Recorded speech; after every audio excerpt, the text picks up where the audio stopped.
Hey les amis, comment ça va? J'espère que vous allez tous très bien. C'est le week-end, on est samedi. Pour ceux qui ne travaillent pas, n'hésitez pas à me dire ceux qui ne travaillent pas. Ceux qui travaillent, ben, bon courage à vous. Moi, je suis en repos pour tout le week-end. D'ailleurs, ce week-end, il y a quoi? Il y a la reprise sur le terrain de notre équipe, notre Olympique. Demain, à partir de 16 h, on se retrouvera en live. On va en parler plus précisément dans le premier écran que je vais vous montrer. Tout d'abord, comme d'habitude, le petit racolage qui va bien pour ceux qui n'aiment pas. Voilà, n'hésitez pas, l'abonnement, le like, la cloche et les commentaires et le partage. Tout confondu, vous pouvez le faire. C'est gratos, les amis, et ça soutient la chaîne. Alors maintenant, de quoi on va parler dans cette vidéo-là? Vous l'avez vu le titre, on va parler d'accélération. L'accélération de quoi? Il faut accélérer ce mercato. Donc Pablo, Benassia et tout le monde, McCourt, si tu veux aussi accélérer, eh ben, il faut accélérer quand même. On est à moins d'un mois de la reprise de la compétition, donc la Ligue 1.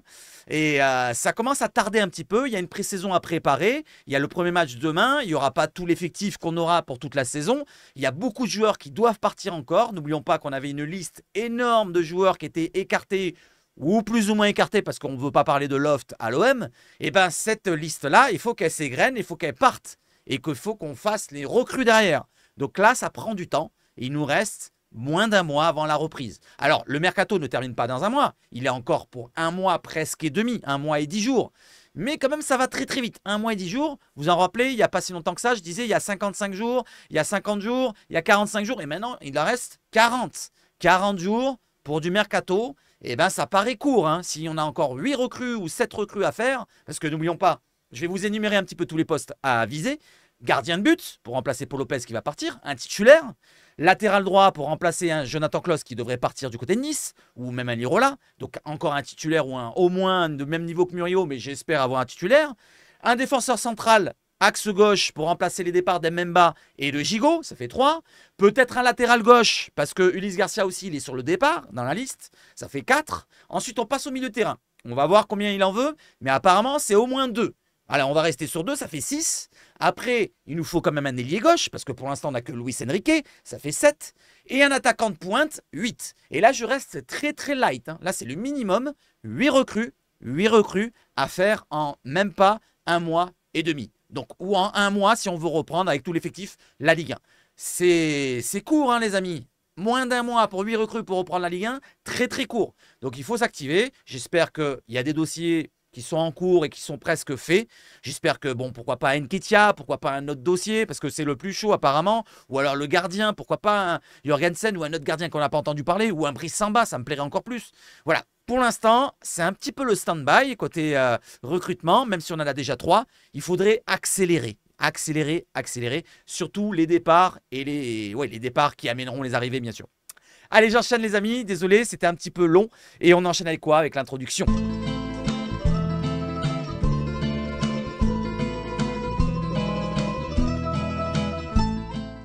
Allez, pour commencer, le petit deuxième racolage de la vidéo, c'est pour demain. Je vous l'ai dit, à 16 h, on se retrouve. Donc, on fera du mercato de 16 h à 18 h sur le YouTube, là, pas sur le Twitch. Et à partir de 18 h, on commentera, je vous commenterai le match, mais en détente. Hein. Ça ne sera pas, je m'excite comme je fais en plein match avec la belle compétition, en compétition.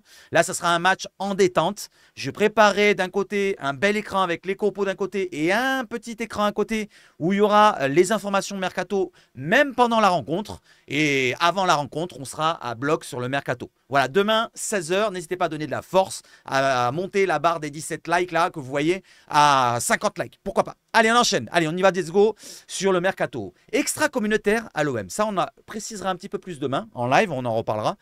Pablo Longoria, dans la Provence, on a 4 places extra communautaires pour la Ligue 1. La LFP autorise que 4 places en Ligue 1 et pas 5 flots. 3 sont prises avec l'arrivée de Mason Greenwood. Et c'est Pablo Longoria qui le dit dans la Provence. C'est pas moi.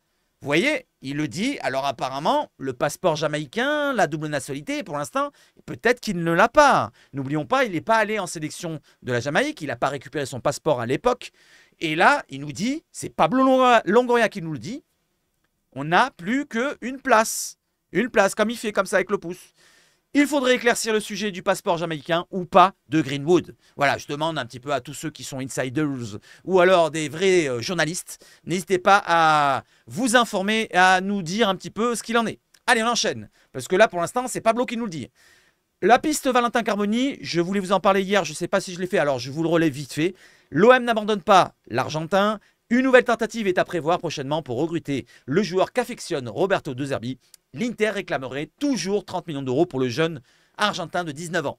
Vous allez me dire, c'est cher, il n'a pas prouvé, mais quand même, les amis, je vais vous dire un petit truc. Il est quand même dans la sélection argentine albiceleste. Il a été pris pour la Copa América. Il a déjà des trophées à son jeune âge. Certes, il n'a pas beaucoup joué. Il a joué que 15-20 minutes du côté de la Copa. Mais quand même, c'est une pépite en devenir. Beaucoup en disent du bien. Messi en a dit du bien. Et même son compère de la sélection argentine, Alexis McAllister, donc le joueur nous dit sur Carboni, il n'a pas eu il n'a pas eu beaucoup besoin de jouer. À l'entraînement, il s'est montré et je pense qu'il a gagné le respect du groupe. Scaloni l'a récupéré comme un fou. La vérité est qu'il peut faire une très grande différence en parlant de Valentin Carboni. Donc, ça serait peut-être ce moment qu'il faut faire un petit peu les bons coups. Et pourquoi pas faire un bon coup si on a les moyens d'investir. Alors, je ne parle pas des 30 millions d'euros, mais pourquoi pas faire un coup à 25 plus des bonus et tout machin. Ou pourquoi pas un prêt avec option d'achat, je ne sais pas comment on peut le faire. Mais en tout cas, j'aimerais bien avoir des futurs cracks à l'OM, les amis. Allez, on enchaîne. On enchaîne avec quoi? Avec un autre crack, mais cette fois un ancien crack, c'est Alexis Sanchez. Le cas divise en interne au club. En interne, il y a ceux qui aimeraient s'appuyer sur son exigence pour cimenter autour de cette valeur. Donc du côté de son exigence, on espère profiter de cette exigence, peut-être j'ai du mal, auprès de l'effectif au complet avec les jeunes qui apprendraient de lui, comme à l'époque quand il est passé avec l'époque Tudor. Mais il y a un autre côté aussi. Il y a ceux qui se tournent vers l'avenir et préfèrent une grosse indemnité plutôt qu'un énorme salaire. Donc, ils préfèrent payer un joueur comme Nketiah, qu'on va parler juste après, plutôt que prendre Alexis Sanchez qui aura un plus gros salaire. Quoique Nketiah, il a déjà un pas mal salaire. Mais on va parler justement d'Nketiah derrière. Les amis, Nketiah, le profil colle à Eddie Nketiah qui plaît beaucoup à Pablo Longoria. L'anglais détient également la nationalité ghanéenne, donc ce n'est pas un problème d'extra-communautaire, même s'il est anglais, il a la double nationalité avec la nationalité ghanéenne. Il se verrait bien à l'OM, Arsenal veut une vingtaine de millions, en parallèle, l'OM explore d'autres pistes. Donc, il y a d'autres pistes, il n'y a pas que Nketiah, ni Sanchez, il y a d'autres pistes au pluriel. Donc les attaquants, il y a peut-être Wang, on n'en parle plus depuis quelques jours. Peut-être que ça se ferait, peut-être dans les prochaines heures, prochains jours, j'espère, le plus rapidement possible qu'on ait un attaquant, qu'on ait un gardien, qu'on ait des joueurs, les amis, qu'on commence à construire vraiment un effectif pour cette saison. Pour l'instant, on est vraiment à la très très courte base. On a pris 3 joueurs, Ismaël Koné, Brassier et Greenwood. Il en faudrait beaucoup plus. Il en faudrait beaucoup plus. On parle d'une dizaine. Eh bien, regardez, il en manque 7-8. Et pas loin. Allez, on y va et on continue sur le dossier Nketiah. Les amis, n'hésitez pas à me dire si ça vous plaît ou pas. L'OM a formulé une offre aux alentours des 20 millions d'euros. On parlait des vingtaines de millions d'euros du côté d'Arsenal qui réclame. Du côté d'Arsenal, donc l'offre est refusée par les Gunners, mais l'OM prévoit d'envoyer une nouvelle offre revue à la hausse. Nketiah est séduit à l'idée de rejoindre l'OM. Alors, l'information d'avant, c'était la Provence. Cette information-là, toujours à prendre avec des pincettes toutes les informations que je vous dis, même du côté de la Provence, il n'y a pas de souci. Adam Sir qui nous dit que Nketiah est séduit par l'idée de rejoindre l'OM. On l'a déjà entendu. L'offre a été refusée par les Gunners. Une offre de 20 millions d'euros de l'OM, les amis. Donc, Nketiah, c'est chaud artichaut, comme je vous l'ai dit dans l'introduction. Et on enchaîne derrière parce que sinon, ça va être trop long. Et on enchaîne sur une idée. C'est pas une rumeur, c'est pas une information, c'est une idée. Je vois cette rumeur, qui ressort de plus en plus. Certains le font passer pour des rumeurs, c'est une idée, comme je vous dis. Donc, Jonathan David, l'attaquant de Lille, qui est depuis 1, 2, je ne sais pas si c'est pas 3 ans, non, 2 ans on va dire, c'est sûr, mais il a envie, pourquoi pas, de voir autre chose que Lille. Il a enchaîné 4 saisons où il marque pas mal de buts, vous les avez en jaune, regardez, ses stats. L'année dernière, c'est 19 buts en Ligue 1. Si on fait toute compétition confondue, on va regarder sur sa fiche Transfermarkt, il me semble que c'est 26 buts toute compétition confondue l'année dernière. Et il marque la vingtaine de buts toute compétition confondue tous les ans. C'est un mec qui claque. C'est un attaquant que je réclamerai, pourquoi pas à l'OM. Je vous avais déjà dit mon avis sur ça. On remplace Aubameyang par un attaquant qui va mettre des buts. Certes, avec De Zerbi, certains me disent « Ouais, mais avec De Zerbi, tout le monde va marquer. » Oui, mais j'aimerais bien qu'il y ait un attaquant qui fasse peur aux défenses. Pas, voilà, donc certains joueurs, bon, peut-être qu'ils vont faire tous peur aussi, mais je veux bien un tueur. Et lui en fait partie. Donc 19 buts, vous voyez en 2022-23, c'est 24 buts en Ligue 1. 21-22, par contre, ça c'est 40 matchs. Je pense qu'il a compté aussi la coupe ou les compétitions, toutes compétitions confondues. 18 buts. Là, 2020-2021, 36 matchs, 13 buts, 4 passes décisives. Voilà, quand même des stats qui sont affriolantes. Donc, Jonathan David, on va regarder un petit peu sa situation. Du côté de l'équipe, ils en ont parlé, mais ils ne parlent pas de l'OM. Hein. Voilà, pour vous préciser. Alors, il nous parle du côté de Lille que Létang, donc c'est le directeur sportif, non, le président lillois, il réclame 100 millions d'euros pour Jonathan David et le joueur qui est parti du côté de United, c'est Lenny Yoro. Ils ont récolté 70 millions d'euros, voilà, 63 garantis, mais 70 en tout. Donc il reste une trentaine pour Jonathan David. Jonathan David, il est coté à 50 millions, certes, mais derrière, regardez, Jonathan David, sous contrat jusqu'en juin 2025, l'attaquant canadien de 24 ans, a lui aussi un bon de sortie. L'étang visait les 100 millions d'euros pour Yoro et David, comme je viens de vous le dire. L'avant-centre est pisté par l'Atlético de Madrid qui n'a pas encore fait de proposition.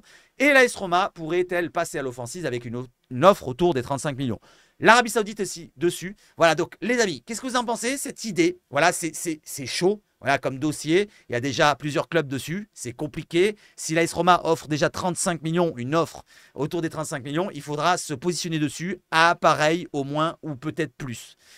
Voilà, donc c'est compliqué comme dossier pour ceux qui veulent un Jonathan David. Si ces informations-là sont vraies du côté de l'équipe, ça sera compliqué de l'attirer. Mais c'est un attaquant que j'aimerais avoir, pourquoi pas, dans notre effectif. C'est un attaquant qui a un profil qui peut correspondre au jeu de De Zerbi. C'est pas un lourdeau, je veux dire, il fait beaucoup de mouvements, il fait beaucoup de courses. Techniquement, c'est pas mal balle au pied, il peut jouer en triangle comme aime De Zerbi. Voilà, donc c'est un joueur qui a quand même une certaine aisance balle au pied. C'est pas, voilà, comme je vous l'ai dit, un lourdeau, une pointe où il va rester dans la surface. Donc c'est un joueur aussi qui claque, comme je vous l'ai dit, à droit au pied gauche, à droit au pied droit, de la tête peut-être un peu moins, mais c'est un joueur qui a prouvé déjà en Ligue 1, qui parle français. Certes, il y a un problème, c'est sa nationalité, on va en regarder tout de suite. Allez, on regarde tout de suite. Nationalité de Jonathan David, vous connaissez, c'est canadien. 50 millions de valeur Transfermarkt, contrat jusqu'en 2025, avançante, 1m80, 54 sélections avec le Canada, 28 buts quand même. Et j'enchaîne. Il est canadien, mais il a une double nationalité États-Unis. Et ça compte comme extra-communautaire. Donc malheureusement, ça sera la 4e place. Mais ce n'est pas une rumeur ni une information, c'est juste une idée. Voilà, c'est pour vous voyez un petit peu ce qu'on peut, pourquoi pas, avoir comme idée du côté de la Team OM. Parce que c'est pas moi qui l'ai relayé, ça c'est toute la Team OM qui en parle beaucoup. Il y en a beaucoup qui en parlent. Allez, j'enchaîne et pour faire une comparaison et après on revient sur le dossier concret. Jonathan David face à Nketiah, vous voyez un petit peu le graphique comme quoi Jonathan David c'est beaucoup plus fort dans les buts, dans les pourcentages de tirs cadrés, dans les expected goals sans penalty, avec penalty, les expected goals de passes décisives et tout. Donc il est beaucoup plus à l'aise dans l'efficacité. Derrière, dans les actions menant à un but, la chevauchée dans la surface, la course avec le ballon, les touches de balle, il se propose plus Eddie Nketiah. C'est un joueur qui est plus mobile qu'un Jonathan David, voilà, qui est plus une pointe, alors qu'un Eddie Nketiah qui va peut-être plus redescendre dans le jeu et faire un petit peu plus de progression avec le ballon. Voilà la comparaison. Il y a une autre comparaison, c'est avec Pierre-Emerick Aubameyang pour Jonathan David. Vous voyez que Aubameyang, il a quand même des belles stats, voilà, total des tirs ici et là, mais quand même, ça se rapproche les deux. Voilà, ça se rapproche les deux. Allez, on va passer maintenant sur un autre dossier, les amis. On va arrêter de parler de celui-là et on parle de Jonathan Klaus. Alors, Jonathan Klaus qui va du côté de Nice. L'accord pour le départ de Jonathan Klaus, on en a parlé hier, c'était 4 millions plus 1 million. Là, maintenant, du côté de l'équipe, ils nous disent 5 millions plus 1 million. Donc, ça fait 6 millions. C'est 1 million de plus. Voilà, donc nous, on avait dit plus ou moins qu'on était assez satisfait dans le sens où le joueur ne voulait plus jouer à l'OM et l'OM ne le voulait plus ou moins. Il n'y avait plus d'implication d'un côté et de l'autre. Il avait souvent des blessures. On l'a eu sous les ordres pendant 2 ans. Il a fait quand même de bons matchs, de mauvais matchs. On s'en fout, on va parler de ses prestations. Mais dans l'ensemble, il a 32 ans. On l'a acheté 7,5 millions. On peut se dire que voilà, on se rapproche presque de l'achat. Je ne sais pas ce que vous en pensez. Il y en a certains qui vont dire non, je veux 10 millions. En plus, c'est un concurrent direct. Ouais, mais au bout d'un moment, est-ce que tu vas garder un joueur qui a un gros contrat de salaire et qui va nous empêcher d'avoir un autre joueur qui veut s'intéresser, s'impliquer à l'OM et le garder comme un boulet? Moi, je ne veux pas de boulet à l'OM. Donc, s'il faut le vendre et s'empêcher d'avoir un boulet, il faut s'en débarrasser. Ça, c'est pour ça que je vous dis que ça ne me pose pas de problème, finalement, une petite somme. J'aurais préféré un 10 millions, moi aussi. Mais voilà où on en est. Allez, j'enchaîne justement avec Jonathan Klaus. C'était l'équipe. Cette fois, c'est la Provence qui nous le relaye. Et il nous relaye la même chose. 5 millions plus 1 million de bonus. Alors, du côté de l'équipe, ce n'est pas vraiment l'équipe qui relaye. Ils disent c'est selon l'OM, selon le club. L'équipe, ils avaient dit 4 millions plus 1. Donc l'équipe, ils avaient dit 4 millions plus 1, 5 millions en tout. Et l'OM avait dit 5 millions plus 1. Et là, la Provence, ils ont la même somme que l'OM. Donc 5 millions plus 1. Par contre, du côté du joueur Klos et Nice, c'est pas réglé. Toujours pas d'accord trouvé entre Klos et Nice, mais cela ne saurait tarder selon la Provence. Donc c'est actif. Les négociations sont en cours et ça devrait se faire, pourquoi pas, dans les heures qui viennent, dans les jours qui viennent. J'espère le plus rapidement possible qu'on se positionne sur un latéral droit titulaire prochainement. Allez, j'enchaîne avec Gigot. Gigot qui est suivi par le LOSC. Voilà, ça concerne un petit peu l'information qu'on a vue tout à l'heure. C'était dans le même dossier. Donc, le LOSC serait intéressé par Samuel Gigot. Pour l'instant, il n'y a pas d'offre. Pour l'instant, on ne connaît pas de chiffres. Donc, ça serait intéressant qu'il nous offre quelque chose. Pourquoi pas un petit 5 millions, 6 millions, pourquoi pas pour un Gigot. Voilà, les amis. Donc, un club de Ligue 1. Ça ne me dérange pas qu'ils partent du côté du LOSC. Voilà, c'est un concurrent, certes. Mais est-ce que vous pensez qu'un Gigot va renforcer totalement un LOSC? Voilà, ils ont perdu Lenny Yoro. Ils vont prendre Gigot. Est-ce que c'est mieux? Je ne sais pas. Dites-moi dans les commentaires et on enchaîne. Allez, on enchaîne justement sur les gardiens. Alvaro Valles aurait réclamé un salaire exorbitant à l'OM, une façon indirecte de refuser la proposition. Les dirigeants de l'OM ne veulent pas entrer dans une surenchère avec le Betis Séville, club que Valles voudrait rejoindre. Donc en fait, il a plus ou moins refusé dans le sens où il a demandé un énorme salaire pour que l'OM refuse, pour que l'OM arrête de négocier avec lui. Lui, il voulait absolument rejoindre Betis Séville, mais pour l'instant, son problème, c'est que Betis Séville ne met pas l'argent du côté de Las Palmas. Donc, cette piste-là, elle est pratiquement terminée, je dirais, à 100%. On va quand même la suivre. Voilà, on ne sait jamais, ça peut se retourner au dernier moment. Il peut changer d'avis et se dire, bon, écoutez, bon, c'est bon, je vais aller à Marseille. Voilà, je vais aller à Marseille. Ça peut changer à tout moment. Donc, on va rester quand même aux aguets. On va suivre ça de près. De mon côté, je regarderai de temps en temps. Allez, pour les gardiens, on continue. Le tarif de 20 millions d'euros qu'on a entendu du côté de Villarreal qui sont demandés pour Philippe Jorgensen, le gardien danois, est trop élevé selon l'OM. On l'avait déjà entendu ça, je vous l'avais relié hier.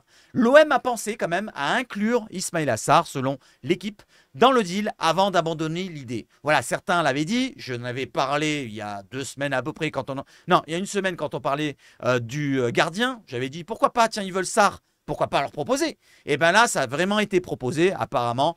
Oh non, ça a été pensé, pardon, mais ça n'a pas été jusqu'au bout pour cette idée-là. Donc pour l'instant, Jorgensen, c'est point mort. On se rapproche peut-être de l'abandon pour cette piste-là. Mais il y a un autre gardien qu'on va regarder juste derrière. Regardez, c'est Brice Samba. Brice Samba reste toujours une possibilité. C'est encore actif. C'est comme je vous l'ai dit, dans le dossier, Brice Samba, il est un petit peu en dessous. Il était au début peut-être la 3e ou le 4e, mais là, il monte petit à petit. Brice Samba reste toujours une possibilité, mais les dirigeants olympiens travaillent sur une autre piste, encore tenue secrète. Donc, il y a quand même une autre piste tenue secrète. Et n'hésitez pas à me donner le gardien que vous pensez que c'est. Voilà, pour l'instant, on avait entendu le Verbruggen de Brighton, mais ce n'est pas lui. La Provence ou l'équipe avait dit, ce n'est pas lui, c'est sûr, pour eux. Je crois que c'était la Provence, je vous l'ai relié hier. Donc là, l'équipe, ils nous disent qu'il y a un gardien qu'on ne sait pas qui c'est encore. Alors, je vais vous montrer un gardien. Il y a une idée d'un compte Twittos qui était plutôt intéressante, mais bon, ça me paraît cher quand même. C'est un gardien que vous aimez tous, les amis. C'est lui. Emiliano Martinez, dit Dibou Martinez, le gardien qui nous a empêché d'être 3 fois champion du monde avec l'équipe de France. L'Argentin, donc fameux gardien sur les séances de tir au but. Au poste de gardien but, Dibou Martinez contre toute attente, alors que les noms de Meslier et Samba ont été évoqués. Est-ce que vous prendriez à l'OM? Et c'est la question que je vous pose. Est-ce que vous prendriez à l'OM Dibou Martinez? Alors, point de vue prix, ça va être très très cher. Regardez, il est coté quand même à 28 millions d'euros. Je ne savais pas, mais en tout cas, c'est une très très belle somme. N'oublions pas qu'il est double champion de la Copa América. Il a une Coupe du Monde, quand même. Il a quand même quelques trophées. Il joue à Aston Villa, 2027 pour son contrat. 1m95, je ne savais pas qu'il était aussi grand. Donc, il est très grand comme gardien. Je n'ai pas fait attention.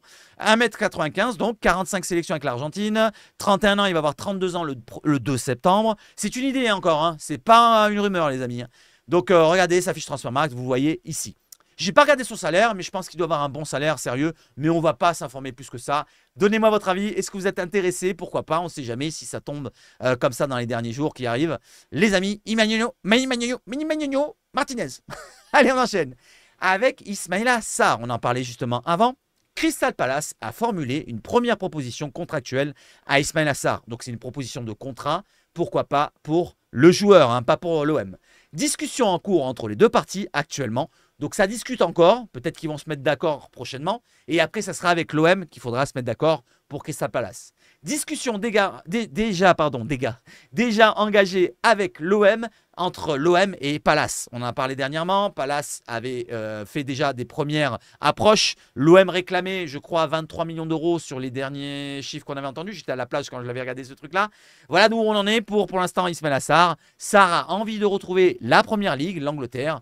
Reste au club à s'entendre. Et aussi les négociations d'aboutir entre le club, Crystal Palace et Ismaïla Sarr. Ce n'est pas encore fait. Voilà, pour l'instant, il n'y a pas d'accord, ni entre les joueurs Ismaïla Sarr et Crystal Palace, ni entre Crystal Palace, ni entre l'OM. Pour l'instant, aucun accord, mais ça avance tout doucement, mais sûrement. Voilà, Crystal Palace. Allez, prenez-le s'il vous plaît. Comme ça, on peut avancer sur une autre recrue. Benassia et la direction espèrent une douzaine de millions d'euros pour un départ d'Ounahi. En plus d'une offre ferme d'Al Saad, le club qatari, Al Ettifaq est aussi intéressé. L'OM cherche un point de chute dans les championnats du top 4 européen. Il recherche dans tous les championnats du top 4 européen, c'est-à-dire la Liga, la Serie A, la Bundesliga et l'Angleterre. Je l'ai dit? Je ne sais plus. Bon, en tout cas, voilà. Tous les 4 plus gros championnats au-dessus de la Ligue 1, l'OM cherche un point de chute. Et moi, je dirais, pour Aziz Ounahi, si tu as un club espagnol qui se propose, du style Betis-Séville, même si ton salaire il va devoir baisser parce que tu as un gros salaire, il a un gros salaire. Hein. Aziz Ounahi, il a 300 000, je crois, ou pas loin. Donc, imaginons un Betis-Séville ou un club de ce domaine-là. FC Séville, s'ils peuvent s'intéresser à toi. Eh ben, vas-y. Moi, je te conseille d'y aller. Voilà, si on te veut plus à l'OM, eh ben, vas-y. Voilà, on récupérera 12 millions d'euros, pourquoi pas. Et n'hésitez pas à me dire, est-ce que vous trouvez ça suffisant, 12 millions d'euros pour Aziz Ounahi? Moi, je trouve que oui. Voilà, c'est une somme. Pour ce qu'il a montré, malheureusement, il n'a pas passé le cap chez nous. Je trouve que c'est assez suffisant. Je regrette quand même un peu qu'il parte comme ça, sans l'avoir essayé sous De Zerbi. Voilà, je vous ai dit mon avis, je vous ai donné mon avis. J'aimerais le voir un laps de temps avec De Zerbi. Mais De Zerbi, c'est mis à l'idée de le voir partir aussi.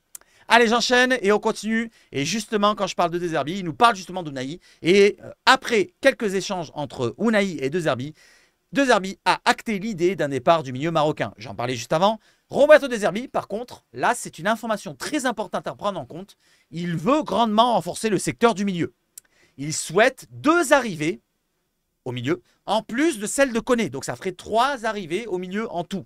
C'est ce que je vous ai dit tout à l'heure pour toutes les recrues. Je vous avais énuméré tous les postes à pourvoir. On est à 8, voire 9 joueurs, comme je vous ai dit, encore à recruter. Encore maintenant. Ça fait beaucoup. Donc, c'est pour ça que je vous ai dit, le titre de la vidéo, c'est il faut accélérer, je crois, je ne me rappelle plus. En tout cas, il faut accélérer. Il faut accélérer sur le mercato. Voilà, j'étais dans l'attente. Pour l'instant, je vous ai dit, on a le temps. Mais plus ça avance, plus je commence à perdre patience. Voilà, je me suis retenu. Maintenant, je vais commencer à m'énerver. Voilà, donc pour l'accélération à avoir, il faut accélérer. Allez les amis, donc la vidéo va se terminer sur cela. Et on va regarder 2-3 choses encore une fois. Il va y avoir des photos juste derrière. Donc là, c'était une boutade aussi. C'est Alexis Sanchez qui revient au club en faux neuf. Voilà, en faux neuf, derrière l'attaquant, pourquoi pas en numéro 10, pourquoi pas, derrière un attaquant à tourner, derrière un attaquant. Avec Iliman Ndiaye, j'ai fait une comparaison pour voir un petit peu, parce que c'était un petit peu son poste préférentiel normalement. Et regardez comme Alexis Sanchez, il est monstrueux dans ce rôle-là. Monstrueux à pratiquement tous les points, à part possession progressive, pardon, c'est la course avec le ballon. On savait, Iliman Ndiaye croquer un petit peu le ballon. À part là, Sanchez est pratiquement tout au-dessus. Et les passes progressives aussi reçues. Et bien ça, c'est les courses vers l'avant. Iliman Ndiaye fait peut-être plus de courses vers l'avant qu'un Sanchez. Mais quand même, c'est énorme. Ce truc, il est énorme de Sanchez. C'est le premier que je vois aussi énorme. Voilà les amis, donc pour le dernier truc. Et on va voir les photos de Jean-Pierre Papin. On va faire un rafraîchissement derrière des informations qui viennent tomber ce matin. Il est 9h30 à l'heure où je vous fais la vidéo. Jean-Pierre Papin, donc avec la réserve, qui a gagné contre le Gol FC. Ils ont gagné 3-0. Et Jean-Pierre Papin qui est sur la glacière. Voilà, c'est le mode glaciaire cette année. Avec De Zerbi, avec l'anciennement Bielsa. Mais cette année, c'est le mode glaciaire. Donc, il est tout sourire. Voilà, donc les joueurs qui sont sur le terrain, ils se serrent la main. On se fait le cercle. Le but en première mi-temps de Luri Moreira. Voilà, je ne sais pas s'il a marqué d'ailleurs, je ne m'appelle plus. Sidi Ali qui était rentré, vous vous en souvenez, l'attaquant de 28 ans dans l'effectif pro l'année dernière. Les autres joueurs, voilà, je vous les montre au compte-gouttes. Les amis, voilà, je vous montre. C'était comment ça s'appelle Régis Mug, je crois. François Régis Mug. Derrière, il y a Kassim Abdallah, si je me souviens bien. Voilà, encore Sidi Ali. Bon, j'enchaîne. Je vais pas vous énumérer tous les joueurs. Voilà, je vous montre. Voilà, je vous montre des photos qui font plaisir. Oh, il est costaud, lui, hein, les cuisses qu'il a. Regardez, ça, c'est de la viande. J'enchaîne. Et je crois qu'on va être à la fin bientôt. Voilà, François-Régis Mug. Et voilà. Voilà pour les photos. Maintenant, allons-y sur les informations. On a un petit 1. Il n'y a pas grand-chose ce matin. On rafraîchit. On clique ici. Et normalement, voilà, je sais pas, il a une tête de tueur lui. Voilà, il n'y a rien. Canary, on regarde. Non, il n'y a rien. Il n'y a rien. Osimhen, ça ne nous concerne pas. Ça ne nous concerne pas. Di Marzio, il parle de la Roma. On ne sait jamais. Nesiri, imaginez-vous, parce que pour l'instant, on recherche un attaquant, n'oublions pas. Ici, il faut s'arrêter une piste qu'on ne connaissait pas encore. Allez, j'enchaîne. J'enchaîne, je regarde de la boxe. J'enchaîne. Osimhen, c'est pas une piste, ça c'est sûr. Il est trop cher pour nous. J'enchaîne. William Saucis, c'est trop cher. J'enchaîne. Lukaku. Non, c'est pas chez nous. Non, c'est trop cher aussi. C'est pas chez nous. J'enchaîne. C'est pas Dybala, ça, c'est le bras de Dybala, ça, non? Il me semble, ce bras-là. J'enchaîne. Voilà. Renato Sanchez. Tiens, c'est une idée pour le milieu. Non, il est souvent blessé. Non, ça sert à rien. J'enchaîne des requins. Voilà. Voilà. Lilian Brassier qui a été présenté hier. On en a parlé. Et c'est tout, je crois. Voilà, les amis. Je pense qu'on a fait le tour. Cette vidéo, je ne sais pas si elle vous a plu en tout cas. Elle était peut-être un peu particulière avec les idées de Mercato comme Jonathan David. N'hésitez pas à me dire si ça vous a plu, encore une fois. Mettez un max de likes aujourd'hui et demain surtout. C'est très important pour la chaîne. On continue. On est ensemble les amis jusqu'à la fin du Mercato. On le vit ensemble. N'oublions pas aussi sur la chaîne Twitch. On a été nombreux hier. Hein. Franchement, c'était surprenant. Je m'attendais à pas autant de monde. Plus d'une centaine sur la chaîne Twitch alors qu'on vient de la relancer. Voilà, donc on vit les conférences de presse, pour ceux qui ne le savaient pas, sur la chaîne Twitch en direct. Et on réagit en direct. Voilà, hier, bon, on s'est un petit peu énervé, un petit peu tous dans le chat. Il y avait un petit peu de tension avec le dossier Greenwood. Mais cette fois, je vais vous dire maintenant en fin de vidéo, les amis, je vais arrêter d'en parler de cette polémique-là. Absolument, j'en parlerai plus à partir de cette vidéo-là. Regardez, c'est la dernière fois que j'en parle. C'est fini. Pour moi, c'est fini. Même si on me relance dessus, je vais passer par-dessus. Voilà, même s'il y a un gros dossier à faire dessus, je vais passer par-dessus. Je vais me concentrer maintenant que sur le sportif et que sur le sportif. Après, s'il y a un autre dossier qui tombe sur un autre joueur, je vais en parler obligatoirement. Mais sur Greenwood, j'arrêterai, promis, juré, croix de bois, croix de fer, si je mens, je vais en jachère. Voilà les amis, je vais vous souhaiter de passer une excellente journée, une excellente après-midi. On se retrouve peut-être, on est samedi. Non, j'avais pas prévu de live. Peut-être un live, non, je ferai pas de live ce soir. On fera un live demain, on va se reposer. Il y aura probablement une vidéo encore peut-être cette nuit. Peut-être, encore une fois, vidéo Mercato, je pense. Peut-être des rumeurs qui vont tomber dans la matinée et dans la soirée. Voilà, donc on se retrouve demain. Sinon en live, 16 h. N'oublions pas, je vous remonte l'écran. D'abord, écoutez, on va regarder un petit peu. Il y a une information qui vient de tomber. On rafraîchit tout ça. Non, ça ne nous concerne pas. Ça nous concerne. Ouais. Non, ça ne nous concerne pas. Alors demain, n'oublions pas, ici sur la page, voilà, n'hésitez pas à donner de la force, très très important. Hein. Max de pouces, max de petits pouces. Allez, vive le foot chez Sebach Foot. Et surtout, le racolage. Allez l'OM. Et le mot du jour, c'est betterave. Betterave bleue même. Betterave bleue.